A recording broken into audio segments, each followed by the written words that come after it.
Origin Chance, reaction. This is Caesar versus Ariovistus, 58 BCE by the channel Historia Civilis. Yes, another part of the Caesar's, I guess, life from Historia Civilis. Yeah, in the previous part, we see how Caesar beat Helvetes, the tribe people who basically burned their houses because there is no option to failure. If we burn our houses, then we surely going to win. Yeah, that's the brain part right there. They're smart people. So they burned their houses and tried to cross the river, but Caesar's like, nope, and just build a 28-kilometer wall like it's nothing, and they just blocked them, chased them, defeated them, told them to go back to your home, which you just burned. Go there, I guess. And yeah, Caesar did all this shit to get rich. Obviously, Gallic tribes are like, oh Lord Caesar, help us. And Caesar's like, oh, that is my job. That is my one true goal, to help people in need and take some money. So he just went there and defeated them, and now I guess this Ariovistus is gonna rise. Yeah, another fight. Remember, if you like my reaction, don't forget to subscribe, check out the reaction, there's a link in the description, check out the cards, please check out the ink cards, and yeah, let's do this one. Shortly after Caesar's victory over the Helvetii, he received a barrage of messages from Gallic tribes, thanking him for dealing with the invaders and congratulating him on his victory. They then asked if they could come and see him in person. It was thanks. That's the reward. That's the reward I'm seeking. All the money and things, that's all fine, but that's, gratitude and appreciation. That's the main reward. Quite mysterious, and they insisted that everybody take an oath of secrecy before the meeting. Once face to face, they told Caesar about a German king named Ariovistus. Apparently, Ariovistus had been invited across the Rhine by some Gallic tribe to intervene in a dispute, and had just started to gobble up territory for himself. This Gallic tribe, I don't want to be, I don't want to say something bad, but aren't they bitchy a bit? Oh Lord Caesar, would you intervene in this dispute? Oh Lord Ariovistus, would you intervene in our dispute? Man, handle your shit. You ask foreign powers to come and they're going to stay there, obviously. They're not just going, oh, I'm such a gentleman, I'm just going to help this, poor tribes, and then go back to my home. He then began to bring large numbers of Germans across the Rhine in an effort to colonize his new territory. He now had 120,000 Germans living in Gaul, with plans to bring more. Living in Gaul? I thought 120,000 men under him, soldiers. I'm like, damn, that's way too high for that time. But no, it's just total people. Cherry on top, Ariovistus had also attacked Rome's closest ally in Gaul, and had forced them to disavow their treaty with the Romans, and to provide an annual tribute to Ariovistus instead. Ooh. Nobody in Gaul was happy about this. Yeah, I bet nobody in Rome is happy too, because that's a slap in the face of Rome. Romans, who are there? Fuck them, you pay me now. Gauls then got to the point of this secret meeting. They formally asked Caesar to intervene on their behalf. Caesar agreed to meet with Ariovistus to see if he could get him to moderate his behavior. I don't want to make it sound like Caesar was doing this for altruistic reasons. A law had been passed in 61 BCE instructing all governors of Transalpine Gaul to protect Rome's Gallic allies whenever they were able. In other words, Caesar had a mandate from Rome to act on this if he wanted to.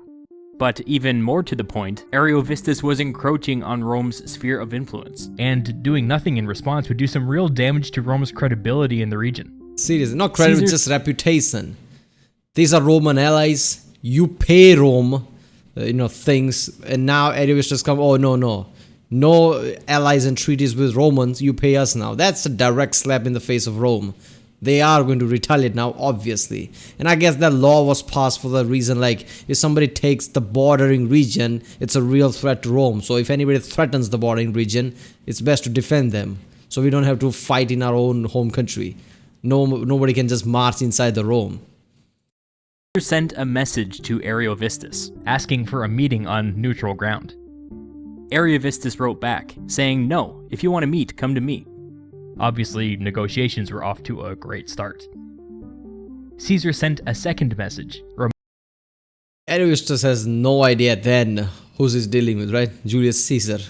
He's like, oh no, I had the big, I have the big balls here. You meet me. Who are you? Romans are nothing. Who's Romans? They're not going to be remembered. Ariovistus is the only guy who's going to be remembered. reminding Ariovistus that Caesar had been the one to legitimize his rise to power during his year as consul. This was a not-so-veiled threat. He was saying, I made you. I could easily unmake you. Caesar made him. Okay, so the threat feels stupid. If Ariovistus was some king who has nothing to do with Caesar, who's never met Caesar, who never met Romans, and he's just flexing based on his power, like Romans are nothing, I'm the best. I understand that. But if Caesar is the reason why he's there, he should know it, like who's he dealing with. Like, okay, come on, man. Then listed his demands. First, he instructed Ariovistus to immediately stop bringing Germans across the Rhine. Second, he instructed him to return all of his Gallic hostages. Third, he told him to immediately cease all military activity. Ariovistus sent a simple reply. He said that the Romans were free to run their conquests as they saw fit, and so was he. Cheeky. Around the same time, Caesar also received 2 pieces of intelligence. First, he got word that Ariovistus had mobilized an army and was marching on his neighbors again. Second, he started to get reports of hundreds of thousands of Germans on the other side of the Rhine, preparing for a crossing. This was getting serious. Caesar gathered his men and set off towards Ariovistus. On the march, he got word that the German army was moving towards a town called Byzantio. This was bad. This town was well fortified, and Caesar wasn't interested in continuing negotiations with a guy behind strong walls, much less conducting a siege if it came to that.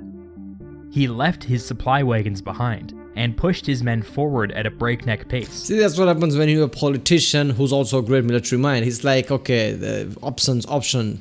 I can't just stand in and try to negotiate while he just take that fortified location, then I'm fucked. Then it's a long battle ahead of me. Fuck that, it's act now or never. Let's just make sure they don't take that place. Fuck the negotiation. Marching all day and all night, and arriving in Byzantio just before the Germans. Okay, why is this 4K? This is 4K? Come on. It's just 1080 is fine. Could reach it. He stayed there for several days, allowing his men to rest while his supply wagons caught up. When he was ready, Caesar marched out and closed in with Ariovistus' army. He sent messengers to set up a face-to-face meeting.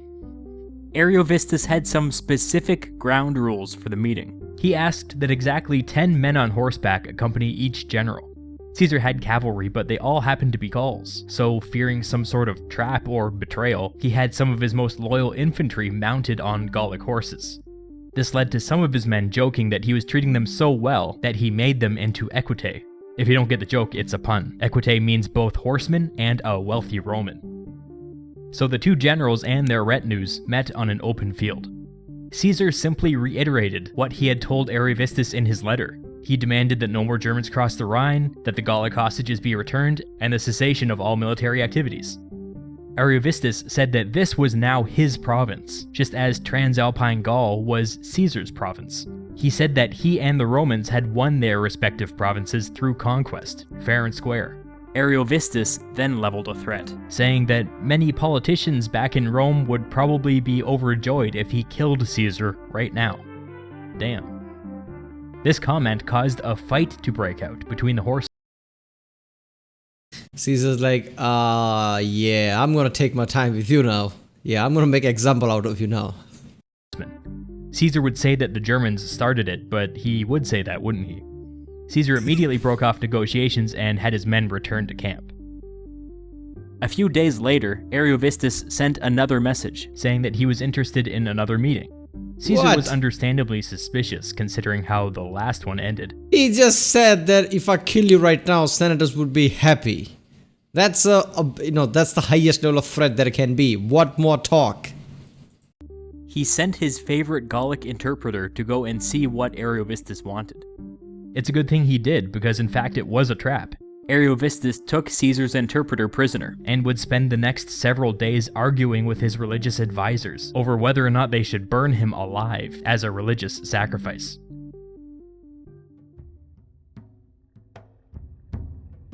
Ariovistus mobilized his army, and in a surprise move marched all the way around Caesar's position and encamped on a hill behind him.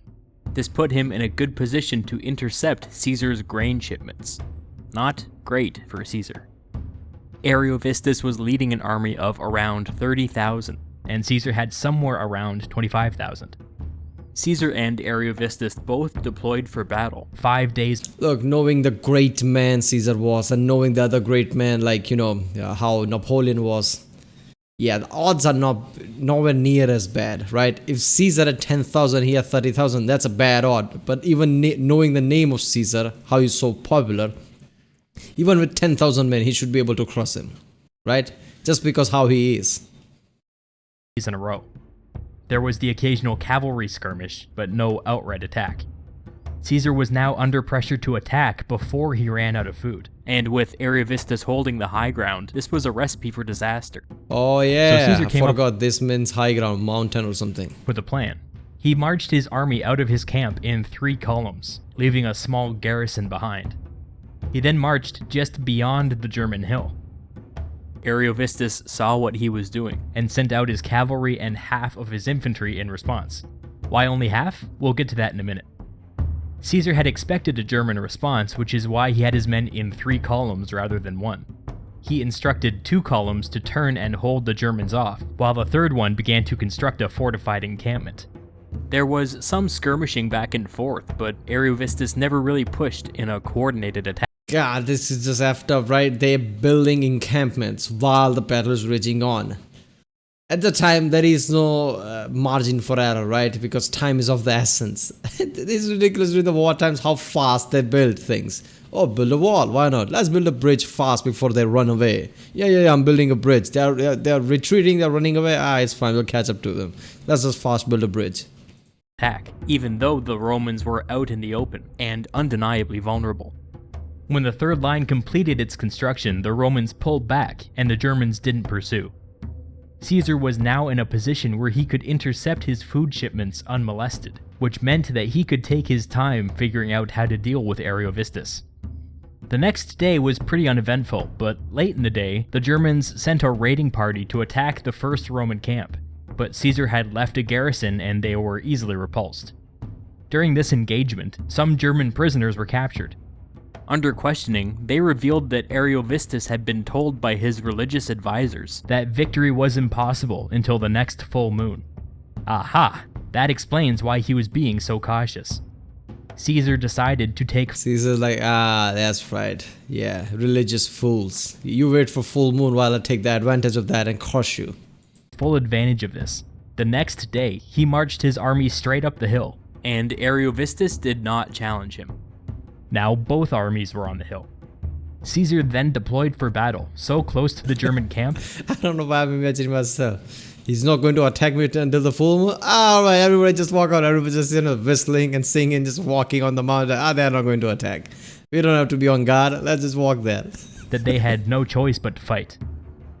If you remember back to when Caesar fought the Helvetii, he had kept his 2 inexperienced legions in reserve at all times. Here, for the first time, he put them up front, which is a sign of their growing competence.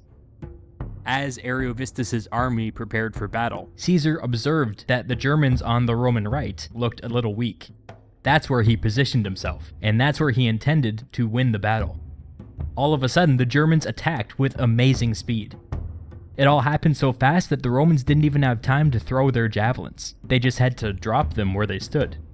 Caesar ordered his first 2 lines forward, and kept his third in reserve. Ariovistus fought with some pretty unusual tactics, which are worth getting into here. His infantry and cavalry coordinated very closely, and were organized in mixed groups of 100. The infantry acted as a solid wall, similar to a phalanx, while the cavalry would hide behind them and launch hit-and-run attacks, coming back to regroup when needed. Each group acted independently, which meant that there were hundreds of hits and runs going on at the same time. It was extremely frustrating to deal with. Yeah.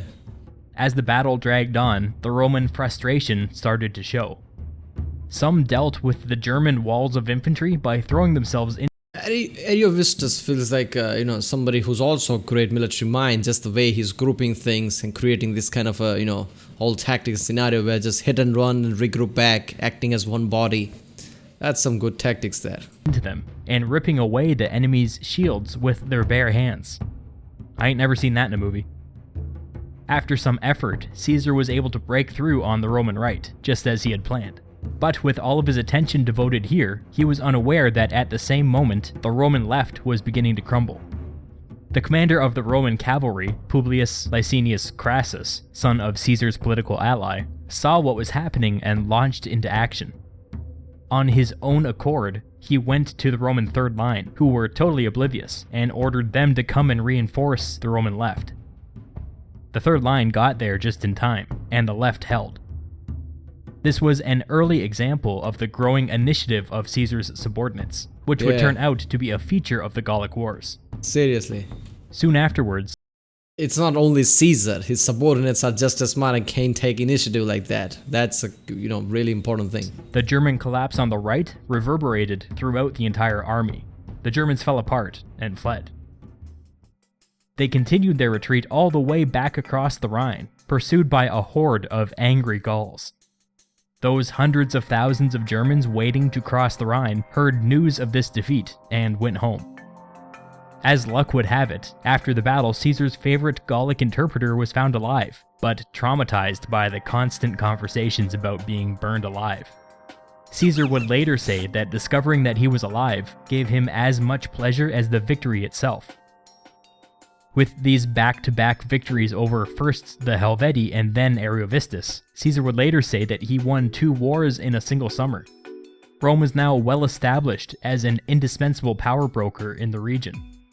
Caesar left his army in Gaul under the command of Labienus for the winter, and returned to his provinces to tend to his duties as governor. Yeah. He'd be back next spring. That is something, right? Entire seasons. It's like, okay, you hold out here in the in the Gauls, basically. I'll go back home. I'm also a governor. You see, multi things. I'm doing multiple things at the time. Yeah, I want to conquer, help out poor in need, poor Gallic people. I want to help them out. I also have to govern my my provinces. So yeah, you all stay here. I'll come after a season or two. Yeah, I'm going home. That's something, man. This is something, right? It was Ariovistus was the tactics he was using there. Didn't feel like just any tactics, like just some fighting. No, it was complex things. So Ariovistus was a formidable enemy. I thought he's going to be just some normal king type of thing who just fights in normal way, and Caesar just uses great tactics to defeat him like it's nothing. But no, he used good tactics. Is this going to be a trend to the Gallic War, that any enemy Caesar faces are going to be really formidable? Not easy, like it happens in lots of times. Alright, people, that was Caesar versus Ariovistus, 58 BCE. Gallic wars are awesome, right? It started with Caesar's death, and now it's gonna be ending as Caesar being famous, I guess, just for this reason. Like Julius Caesar, holy shit, nobody's close to him. Alright, people, that was Caesar versus Ariovistus. Around this time, I'll react to another video, tomorrow, I guess. Historia Civilis is a great channel. I like how detailed it goes.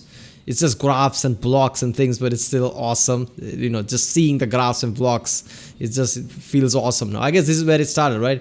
Dohead and everybody uses this block type system. Every other history channel, history. I think Epic History does that too, where they use this block to show how armies fought and something. It did start with Historia Civilis. It feels like that. Right, people. I'll see you next time.